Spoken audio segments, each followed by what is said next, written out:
ಲೆಕ್ಕಾಚಾರಕ್ಕೆ ಹೆಂಗಿರ್ಬೇಕು ಅಂತ ಹೇಳಿದ್ರೆ ಸರ್ ಎಲ್ಲ ಕ್ಯಾಶ್ ಅಂಡ್ ಕ್ಯಾರಿ ಇರ್ಬೇಕು. ಆಮೇಲೆ ನೀವು ಪೇಮೆಂಟ್ ಇದ್ದು ಮಾತ್ರ ನೋಡ್ತಾ ಇಲ್ಲಾಂದ್ರೆ ತಗೊಳಲ್ಲ. ಆತನ ಮಾತಿಗೆ ಮರುಳಾಗಿ ಹಾಸನಕ್ಕೆ ಹೋದ್ರೆ ಆತ ಅಂಗಡಿ ಮುಚ್ಚಿ ಬೇರೆ ಕಡೆ ಪಲಾಯನ ಮಾಡಿದ್ದ. ಈ ದಂಧೆಯಲ್ಲಿರುವವರಿಗೆ ಒಂಚೂರು ಅನುಮಾನ ಬಂದ್ರೂ ಸಾಕು, ಅಡ್ಡದಿಂದ ಕಾಲ್ಕಿತ್ತಿರುತ್ತಾರೆ. ಇನ್ನೊಂದು ಕಡೆ ಓಪನ್ ಮಾಡ್ಕೊಳ್ತಾರೆ. ಇನ್ನೊಂದು ಆತಂಕಕಾರಿ ವಿಚಾರ ಅಂದ್ರೆ ಅಕ್ರಮ ಲಾಟರಿ ವ್ಯವಹಾರ ಮಾಡೋ ಹೆಚ್ಚಿನವರು ಕ್ರಿಮಿನಲ್ಗಳಾಗಿರ್ತಾರೆ ಗೊತ್ತಾ?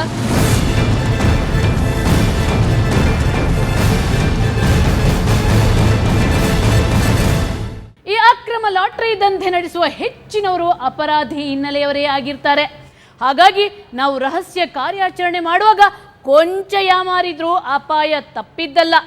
ಇಂಥದೇ ಅಪಾಯ ಎದುರಿಸಿ ನಾವು ಬಚಾವಾಗಿ ಬಂದ ಇಂಟ್ರೆಸ್ಟಿಂಗ್ ಸ್ಟೋರಿ ಹೇಳ್ತೀನಿ ಚಿಕ್ಕ ಬ್ರೇಕ್ನ ನಂತರ.